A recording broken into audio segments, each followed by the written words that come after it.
BJP सांसद प्रवीण खंडेलवाल का कहना है, कल प्रधानमंत्री मोदी ने दिल्ली में बनने वाली बीजेपी सरकार का एजेंडा तय कर दिया है। प्रधानमंत्री जो कहते हैं वो करते हैं और कल भी उन्होंने कहा था कि हर घोषणा को लागू किया जाएगा।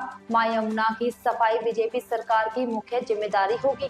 कांग्रेस राष्ट्रीय राजनीति में अपना अस्तित्व खो चुकी है और जिस भी राज्य में वह अपने पैर जमाने की कोशिश करती है, स्थानीय पार्टियों के कंधों पर करती है। कांग्रेस के पास ना तो नीति है और ना ही दिशा, और उसकी हालत भी बेहद खराब है।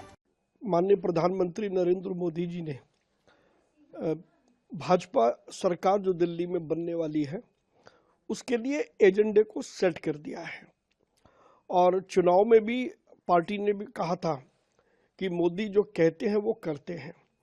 तो जो संकल्प जो घोषणाएं पार्टी ने अपने संकल्प पत्र में की हैं, कल प्रधानमंत्री जी ने ये निश्चित रूप से दिल्ली वालों को भरोसा दिया है कि सरकार बनते ही एक एक संकल्प और एक एक घोषणा पर अमल होगा। हम सब ने देखा है कि जब भी प्रधानमंत्री जी ने कुछ कहा है तो उसको किया भी है।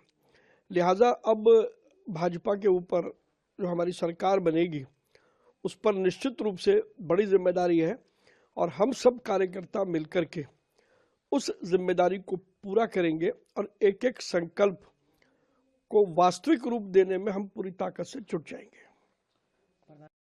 के साथ की यमुना रिवर फ्रंट की बात की, क्या कहेंगे? देखिए, इससे बहुत स्पष्ट है कि मां यमुना को के प्रदूषण को कम करना भारतीय जनता पार्टी सरकार की प्रमुख जिम्मेदारी होगी। और जैसा कि कल प्रधानमंत्री जी ने भी कहा, यमुना को तो हम साफ करके रहेंगे ताकि मां यमुना स्वच्छ रूप से अविरल बहती रहे। कहा कि जीरो की तो डबल हैट्रिक लगाई है। देखिए, कांग्रेस पार्टी की बड़ी अजीब स्थिति है।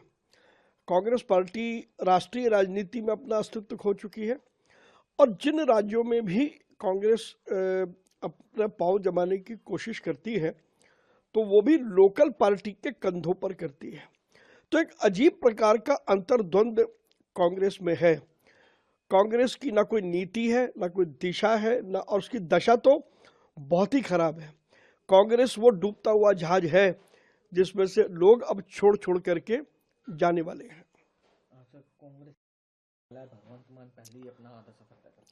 देखिए, मैंने बार बार इस बात को कहा है कि अरविंद केजरीवाल और आम आदमी पार्टी कोई राजनीतिक दल नहीं था, वो कुछ मित्रों का गिरोह था जिन्होंने 10 साल दिल्ली को बंधक बना करके रखा है। दिल्ली वालों ने अब उस अरविंद केजरीवाल के गिरोह से मुक्ति पाई है।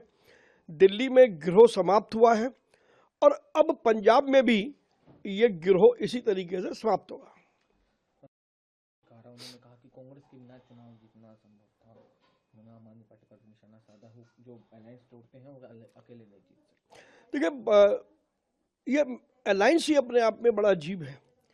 ये साथ में रहने की कस्में खाते हैं, लेकिन फिर हमने देखा है कि हर राज्य में एक दूसरे के खिलाफ तीर कमान लेकर के खड़े रहते हैं।